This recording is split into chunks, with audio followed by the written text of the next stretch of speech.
Hey, good day guys. I'm out here in my neighborhood and I wanted to show you a little something about irrigation.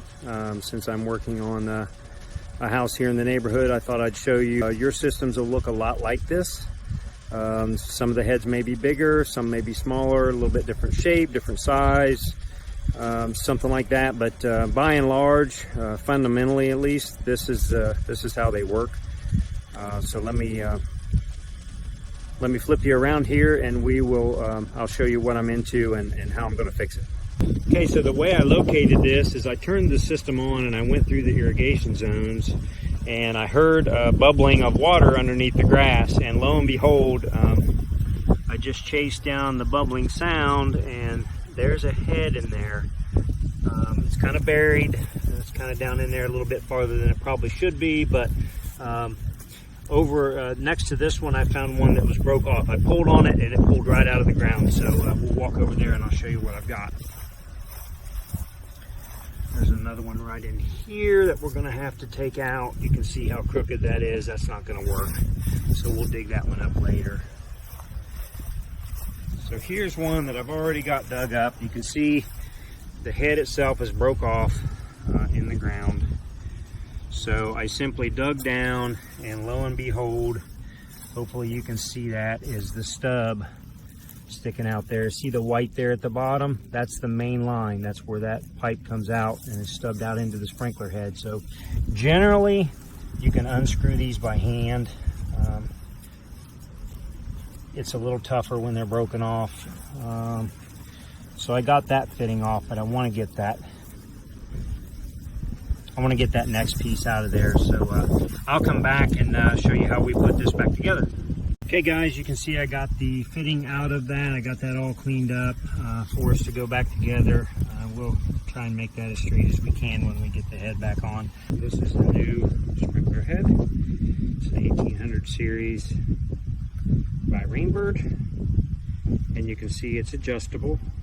0 to 360 degrees. So this one's in the middle of the yard, so it'll be set to 360 to spray a full pattern. So see 1/2-inch threads there on the bottom, and they make cut off extender pieces because we want this head to end up right about there, even with the actual grade. Okay, so if you come over here, you see we're even with the grade, not the level of the grass, because the mower is going to press down the grass, so you don't want the mower to actually contact the head if you can avoid it, because it'll break. Probably what happened to this one. So anyway, obviously you can see we're a little bit short there. So they make these handy extensions, and you can see I've cut this one off already to where we need to be. But you can see the separations where you can cut and not affect the threads and still be able to thread your sprinkler head right on there. So pretty handy piece. We will go ahead and thread this into the fitting.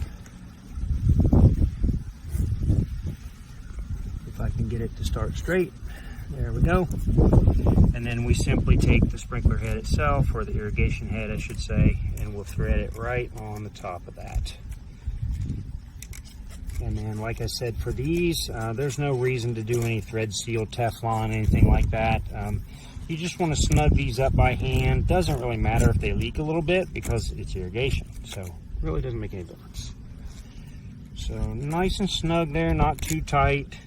Doesn't matter on rotation on this particular head because it's a 360 full pattern. So you can see that one's a little bit crooked. So what we're going to do is we'll push it over this way, so that it's straight up and down, and then we will fill the hole back in and I'll show you where we're at.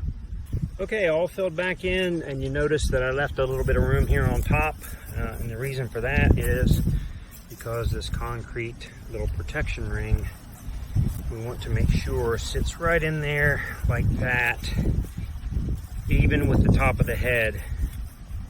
So I'm going to want to put a little bit more material in here to bring that up just a little bit, because this really needs to be about 1 inch higher than the actual head. And the reason for that is when this compacts, because that's loose where I dug it up. So when it compacts, we want it to end up about right there, which it's tough to see, but you can see that that's almost flush. So when the mower tire runs over this, it puts pressure on the ring and not directly on the head itself. So that'll hopefully keep from breaking it. So what I did was I saved the, can't see this very well, but I saved the grass, and I'll actually stick that grass back down around. I'll clean it up a little bit more than this, but basically that's how you replace an irrigation head. Not too complex, pretty simple job. It's dirty and it's hot, but aside from that, I think all of you guys are plenty capable of doing this in-house rather than hire somebody to do it. So that's it for today, guys. Thanks very much.